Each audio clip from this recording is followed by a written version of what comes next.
Here is Book of Isaiah 40-31, NASB. Yet those who wait for the Lord will gain new strength.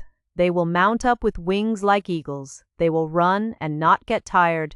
They will walk and not become weary. A deep, real-life explanation for today.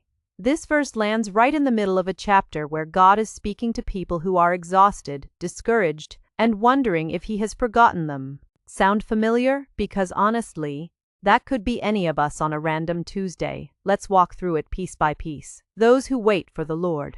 This is the part nobody naturally enjoys. Waiting is not passive here. It's not sitting on the couch scrolling your phone and hoping something changes. The Hebrew idea behind wait carries a sense of expectation, trust, and dependence. It's like saying, I don't see the solution yet, but I'm choosing to trust God's timing over my panic. In today's world, everything pushes us toward instant results, instant replies, instant success, instant healing, but God often works in processes, not microwave moments. Waiting means trusting when prayers feel unanswered, staying faithful when emotions say quit, choosing God's way when shortcuts look easier. And let's be honest, that takes strength already. We'll gain new strength, not recycled strength, not just enough to survive.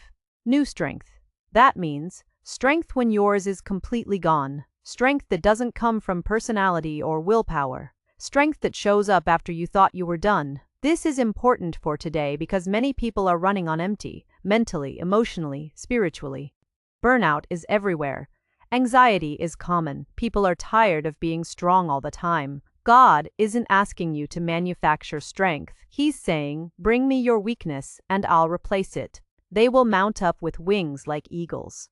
This is such a powerful image. Eagles don't flap frantically like smaller birds. They soar by catching wind currents.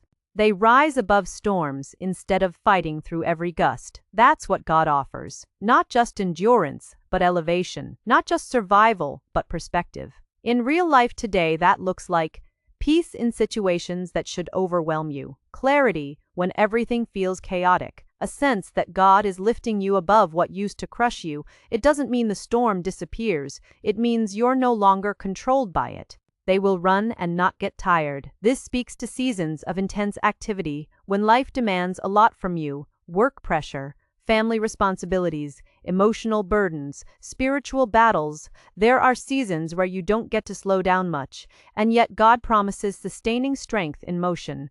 Not burnout, not collapse, but endurance that doesn't make sense to others. They will walk and not become weary. Now this is interesting because walking sounds less dramatic than running, but walking represents the long, ordinary, daily grind, showing up again, doing the right thing again, trusting God again. Most of life isn't made of big breakthroughs, it's made of small, consistent steps. And honestly, that's where people get tired the most. God is saying, I will give you strength, not just for the big moments, but for the everyday ones. What this means for you today. If you're feeling tired of waiting, drained emotionally, overwhelmed by responsibilities, discouraged because nothing seems to change, this verse isn't telling you to try harder. It's inviting you to shift where your strength comes from. Here's the honest takeaway. You don't need to have it all together. You don't need endless energy. You don't need perfect faith. You just need to stay connected to God in the waiting, because your strength will run out, His strength won't. A simple way to apply this: practically try this mindset today. Instead of, I have to get through this, shift to, God, I'm trusting you to carry me through this. It sounds simple, but that shift changes everything. Final encouragement. This verse isn't a poetic exaggeration, it's a promise. Not that life gets easier, but that you won't face it alone or powerless. And here's the quiet beauty of it. Even when you feel like you're barely walking, God says, that's enough, I'll sustain you there too.